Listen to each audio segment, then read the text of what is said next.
Welcome to episode 16. Would you, to American Christian or Christian American, would you mind hitting the subscribe button and joining so you can get these videos and the notification bell?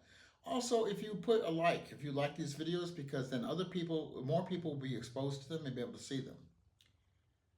So I'm going to ask you some questions today.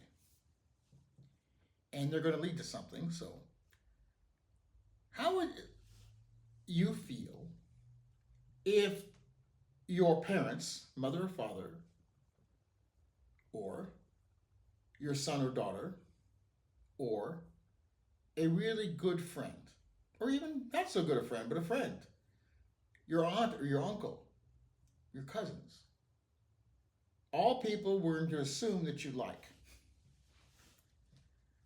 How would you feel if they were involved in a medical experiment?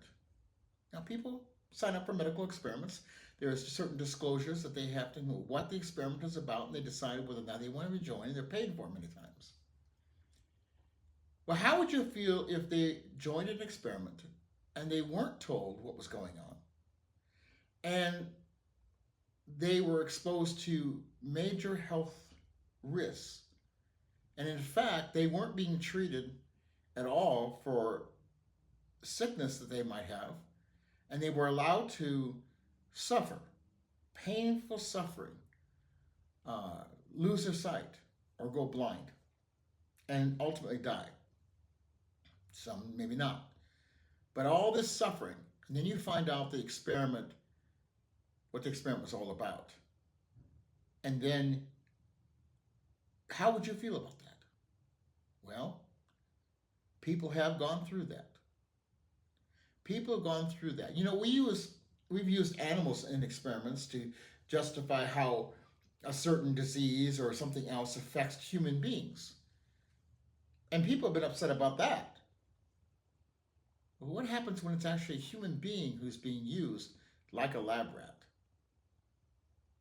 People don't generally like rats, but they still don't like the abuse of animals. But how would you feel when it's your loving friend, your wife, your husband, your father, your mother, your son, your daughter, and so on? Well, we're going to talk about such an experiment that actually happened that was horrendous. What we're talking about here is the Tuskegee experiment, the infamous syphilis study. So, if you don't know about this, there are some different variations on this. In order to track the disease full progression, researchers provided no effective care of the study of African American participants experienced severe health problems, including blindness, mental impairment, or death.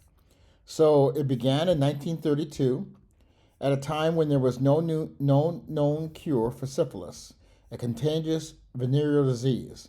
After being recruited by the promise of free medical care, 600 African American men in Macon County, Alabama, were enrolled in the project, which aimed to study the full progression of the disease.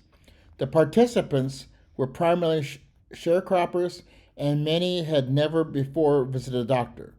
Doctors from U.S. Public Health Service, which was running the study, informed the participants, 399 men with latent syphilis, means dormant, and a control group of 201 others who were free of the disease. They were being treated for bad blood. They were told that. The term commonly used in this area at any time to refer a variety of ailments. The men were monitored by health workers but only given placebos, such as aspirin, mineral supplements, despite the fact that penicillin became recommended treatment for syphilis in 1947, some 15 years into the study. The PHS researchers convinced local physicians in Macon County not to treat the participants, and instead, research was done at Tuskegee Institute, now called the Tuskegee University. The school was founded in 1881 with Booker T. Washington as its first teacher. In order to track the disease full progression, researchers provided no effective care as the men died, went blind or insane, or experienced other health problems due to their untreated syphilis. In the mid-1960s, PHS venereal disease investigator in San Francisco named Peter Buxton found out about the Tuskegee study and expressed his concerns to his superiors that it was unethical. In response, PHS officials formed a committee to review the study but ultimately opted to continue it, with the goal of tracking the participants until all had died. Autopsies were performed and the project data could be analyzed. Buxton then leaked the story to a reporter friend who passed it on to a fellow reporter, Gene Heller of the Associated Press. Heller broke the story in July 1972, prompting public outrage and forcing the study to finally shut down. By the time 28 participants had perished from syphilis, 100 more had passed away from related complications. At least 40 spouses had been diagnosed with it, and the disease had been passed to 19 children at birth. 1973, Congress held hearings on the Tuskegee experiment and the following years, and the study surviving participants, along with the heirs of those who died, received $10 million out-of-court settlement.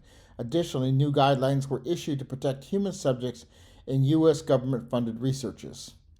As a result of the Tuskegee experiment, many African Americans developed a lingering deep mistrust of public health officials and vaccines.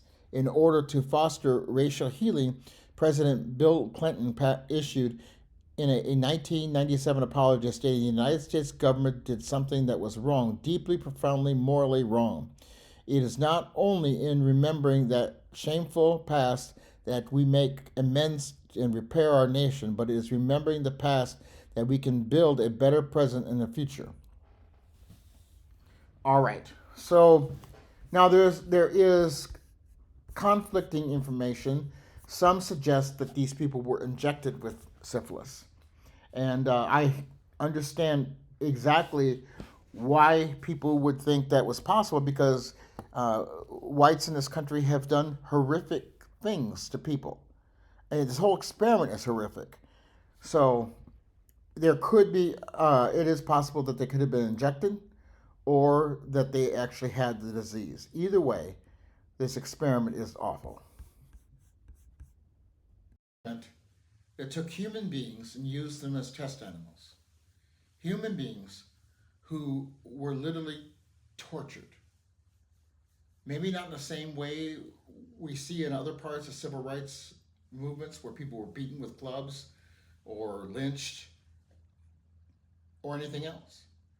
But they were allowed, whether they were injected with syphilis, which some say, or whether or not they had the disease and they were never told that they had the disease, they were allowed to suffer. And the experiment, 1932 up to the 70s, when in the 40s they understood that penicillin would treat the disease, but they withheld the treatment because they wanted to see what would happen to the human body as it died.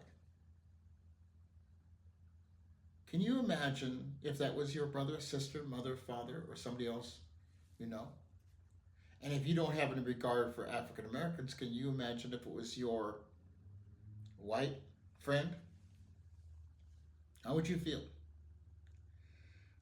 This is such a horrific, disgusting example of what our government has done. This was government sponsored. This was sponsored by our government. Why do people have so much trouble trusting our government at times? Because of the horrific evil that has happened in this country. From slavery to segregation, Jim Crow laws, to the beating of people with clubs and lead pipes, to rape, to everything that goes along with this awful hatred, to this experiment. And now, with the Trump administration and Elon Musk, where will we go from here? What will we allow in the name of thinking that we are superior? What will we continue to do? With COVID-19, African Americans were afraid to take a vaccine because of this idea, because they believed that these men were injected with syphilis. And again, I don't know either way. I don't have any doubt that the people were capable of it. There's just too much evil that's gone on in this country and in this world. So I believe it's very possible. But what helped some African Americans take the vaccine is because a lot of white Americans were taking it. But it still was difficult because what had happened for a great deal of the 20th century, 1932 up to the 70s,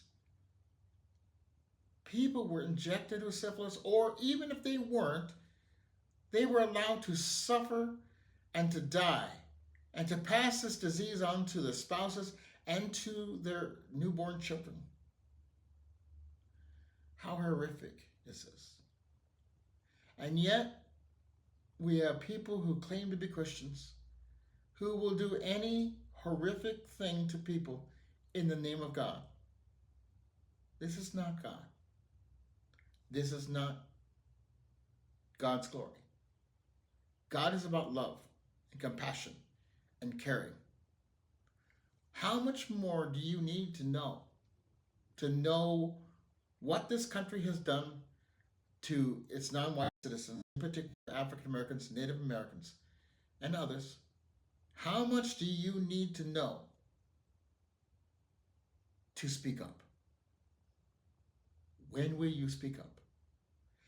And depending on your Christian beliefs, when will you side with God and not with a nationalist movement? When will you? When will this end? Or at least, when will we have more people against it than we have for it? When will we love each other and love people? I'm asking you when. Now you must ask yourself. Until the next time on American Christian or Christian American.